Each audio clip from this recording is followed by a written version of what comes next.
자, 반갑습니다. 그동안 국내 소비자들이 목이 빠지도록 기다렸던 제네시스의 대형 SUV GV80이 드디어 오늘 정식 출시하게 되었습니다. 자, 여러분, 자동차가 나왔다고 하면 뭐가 제일 궁금하십니까? 그렇죠.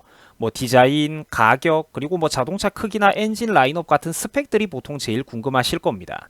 참고로 저는 절대로 자동차 전문가는 아닙니다. 지극히 평범한 여러분들 주변의 친구, 일반인들의 시선에서 말씀을 드릴게요. 하지만 저는 오늘 이 영상에서 여러분들에게 핵심적인 정보만큼은 간단하게 전달해 드릴 겁니다. 아마 화려하게 편집을 해가지고 쓸데없이 분량만 길게 늘여놓은 영상들보다 핵심 내용만 골라가지고 살펴보기에는 훨씬 더 간편하실 겁니다. 자, 그럼 먼저 디자인부터 살펴보자고요. 자, 먼저 외관입니다. 뭐 이렇게 생겼습니다. 간단하죠?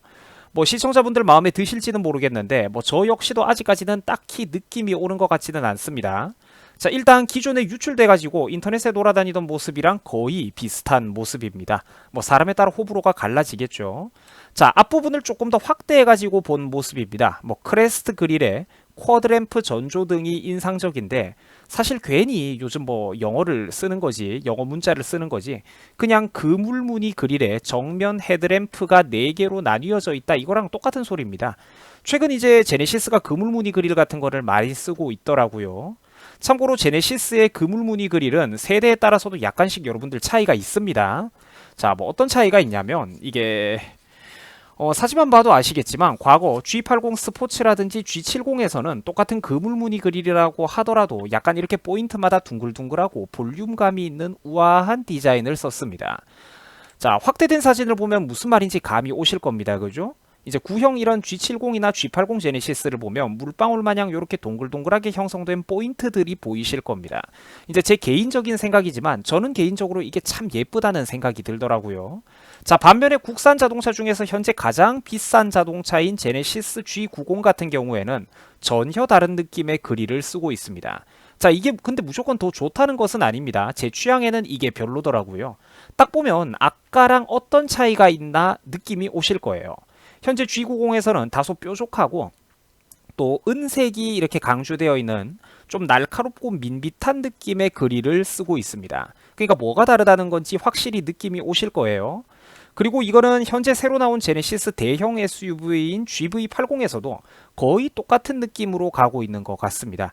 그러니까 제 개인적으로는 옛날 제네시스 그릴이 더 나은 것 같은데, 자, 뭐 어쨌든 선택은 시청자 여러분들의 몫입니다. 뭐 자꾸 보다 보면 우리가 늘 그랬듯이 또 익숙해질지도 모르겠죠. 자, 기억이 희미해지셨을까봐 다시 본론으로 돌아와서 정면 디자인 한번 보여드립니다. 오늘의 주인공은 그 제네시스의 대형 SUV인 GV80이었죠. 정면 디자인 한번 보여드렸습니다. 자, 그리고 측후방 뒷모습이에요. 마음에 드시는지 모르겠네요. 어떻게 보면 좀 포르쉐라고 해야 되나? 그 무슨 외제 수입차하고 좀 비슷한 것 같기도 한데, 자, 아까 보셨던 정면 모습에서도 램프 라인이 왼쪽에 2개, 그리고 오른쪽에도 2개, 그렇게 총 4개로 나뉘어져 있었습니다. 그죠? 전조등도 왼쪽에 2개, 오른쪽에 2개 나뉘어져 있었는데 GV80 뒷모습 디자인도 똑같이 앞모습 라인을 그대로 따라가는 모습입니다. 뒤에 있는 후미등도 등이 4개예요. 그러니까 저는 개인적으로 전조등 후미등 디자인은 이번에 괜찮은 것 같은데 이제 시청자분들은 어떠실지 모르겠네요. 아, 참, 그리고 뒷모습에는 대형 세단 G90에 이어서 이번에도 제네시스 글자만 박혀 있을 뿐 이제 날개 마크가 사라졌습니다. 뒷부분에는 엠블럼이 사라졌어요. 그리고 많은 사람들이 궁금해하던 그런 실내 디자인도 공개가 되었습니다. 마음에 드십니까? 자, 이쁜 것 같기도 하면서 한편으로는 조금 심심한 것 아니냐 이런 생각도 드는데, 한 가지 특이사항이라면 정면 중앙에 있는 내비게이션의 위치가 조금 독특하다는 점입니다. 위쪽으로 올라가 있죠. 물론 이런 형태가 기존에도 없었던 것은 아닙니다. 하지만 아마 이제 제네시스 같은 국산 고급 차량 중에서는 조금 생소했던 디자인입니다. 원래는 대쉬보드 아래로 이 내비게이션이 매립이 되어 있었잖아요. 계기판보다 내비게이션의 위치가 훨씬 더 높아졌는데 이거는 앞으로 이용자들의 반응을 조금 더 살펴봐야 될 것 같습니다. 뭐 디자인이 어떤지 지금으로서는 저도 잘 판단이 안 서네요. 저게 직접 몰아보면 더 편할지 어떨지. 참고로 기아 자동차의 그 최고급 세단인 K9 신형 같은 경우에도 뭐 저런 식으로 솟아오른 내비게이션 디자인을 볼 수가 있는데 그렇죠. 이거는 적어도 계기판과 내비게이션의 수평적인 위치는 거의 비슷하다는 겁니다. 자, 하지만 이번에 새로 나온 제네시스 GV80 같은 경우에는 내비게이션의 위치를 좀 더 높게 잡아 놓았죠. 사람들이 이 부분을 이제 실제 운전을 하면서 어떻게 평가할지 어떻게 느낄지는 우리가 두고 봐야 될 것 같습니다. 참고로 원래는 요즘 수평적인 이런 레이아웃 디자인들이 유행하고 있었습니다. 내비게이션 라인이 수평적인 게 원래는 유행을 하고 있었죠. 뭐 인기 많은 국산 자동차였던 현대 그랜저 같은 경우에도 이번에 새로 나온 놈을 보면 계기판과 내비게이션 라인이 아예 수평으로 그대로 이어지는 모습을 확인할 수가 있는데, 사실 이런 디자인은 벤츠에서 주로 보여주던 디자인입니다. 벤츠 E클래스의 밝은 색상 모습인데 이 사진이 특히 굉장히 예쁘고 또 화려하게 나온 것 같더라고요. 그리고 다시 제네시스 GV80의 모습입니다. 브라운 색상인데 시청자분들 마음에 드시는지 모르겠네요. 이거는 훨씬 더 좀 뭔가 화려하고 무게감이 있어 보이는 것 같습니다. 자, 브라운 색상이 굉장히 고급스러워 보이는데 디자인 얘기는 이 정도로 마치겠습니다. 그럼 이제 구체적인 세부 사항을 한번 살펴보자고요. 가격과 스펙을 지금부터 알아볼 겁니다. 자, 제네시스 GV80은 일단 3.0 디젤부터 판매된다고 합니다.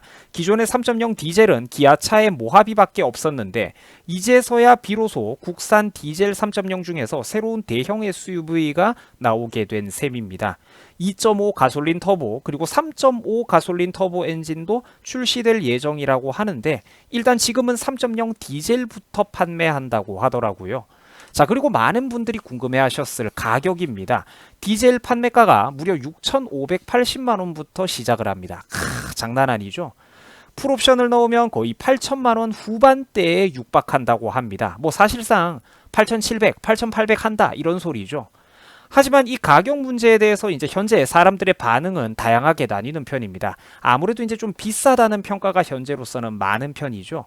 자, 물론 제네시스 GV80과 비슷한 체급이라고 하는 수입 럭셔리 대형 SUV들을 본다면 뭐 벤츠 같은 경우에는 9천만 원에서 시작한다든지 BMW가 1억 원, 그리고 아우디와 볼보가 뭐 약 8천만 원대에서 출발한다는 등 이제 이런 것과 비교를 하면 우리가 이제 6,500만 원에서 출발하고 풀옵션도 8천만 원 중후반이라고 하는 제네시스 GV80이 상대적으로 조금 싸게 느껴질 수도 있습니다. 하지만 이런 하이엔드 체급의 프리미엄급 자동차에서는 단순한 가격뿐만 아니라 이제 그 가격에 걸맞는 품질이 따라오는지, 기타 다양한 품질 문제, 브랜드 파워 문제 이런 것들을 무시할 수가 없기 때문에 소비자들이 과연 앞으로 어떤 선택을 내리게 될지는 우리가 또 조금 신중하게 두고 볼 일입니다. 하지만 또 다양한 이유로 또 흥행할 수 있는 여지도 많기는 해요. 국산 고급 차량을 선호하는 어른들이 또 의외로 많고 또 특히 국내의 국산 대형 SUV에 대해 가지고는 수요가 상당히 많기 때문에 대형 SUV를 찾는 사람들이 지금 우리나라에 굉장히 많기 때문에 의외로 또 판매량은 크게 성공할 수도 있습니다. 그러니까 현재로서는 누구도 이게 어떻게 된다라고 장담하기는 어렵다는 거죠. 자, 한편 GV80은 3.0 디젤 모델 기준으로 최고 출력이 278마력이고 뭐 토크는 60, 그리고 후륜 구동 19인치 기준으로 복합 공인 연비가 11.8km라는 소식입니다. 뭐 이 정도면 뭐 고속도로에서 에코 모드 걸어놓고 시속 100km 정도로 연비 운전을 한다면 이제 훨씬 더 높은 연비도 아마 좀 노려볼 수가 있겠죠.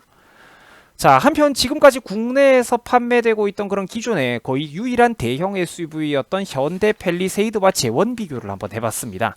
뭐 전체적인 껍데기, 덩치는 팰리세이드가 조금 더 큰 것 같아요. 그러니까 길이는 팰리세이드가 더 길고 넓이는 두 차량이 똑같고요. 높이도 팰리세이드가 좀 더 높습니다. 자, 대신에 휠 베이스 같은 경우에는 제네시스 GV80이 더 넓습니다. 더 길어요. 휠 베이스가 더 길다는 것은 일반적으로 실내 공간만큼은 더 넓게 뽑힌다는 얘기죠. 다시 말해가지고 제네시스 GV80은 높이는 팰리세이드보다, 전체적인 껍데기는 팰리세이드보다 조금 작을지도 모르지만 휠 베이스만큼은 길게 가져갔다는 소리입니다. 이제 럭셔리 대형 SUV를 지향하다 보니까 이제 크게 공간을 뽑더라도 패밀리 SUV 느낌인 그런 이제 커다란 현대 팰리세이드하고는 다르게 조금 슬림하게 지향점을 가져가겠다는 어떤 그런 느낌으로 우리가 풀이가 되는 것 같습니다. 자, 시청자 여러분들 수고하셨습니다. 국산 자동차 참 그동안 많이 발전을 했어요. 국산 자동차 업계가 잘 나간다면 당연히 국내 경제에도 보탬이 되는 일입니다. 저도 평생 동안 국산 차를 타온 입장이고요. 뭐 현대차에 아무 나쁜 감정도 없고 부디 앞으로도 현대가 사업이 크게 번창을 했으면 좋겠습니다. 대신 현대차 그룹이 부디 해외 시장뿐만 아니라 앞으로는 기업 성장에 그동안 긴 원동력이 되어 주었던 우리 국내 소비자들, 국내 시장에도 좀 더 많은 공을 들여주었으면 하는 바람입니다. 자, 여러분들 수고하셨습니다.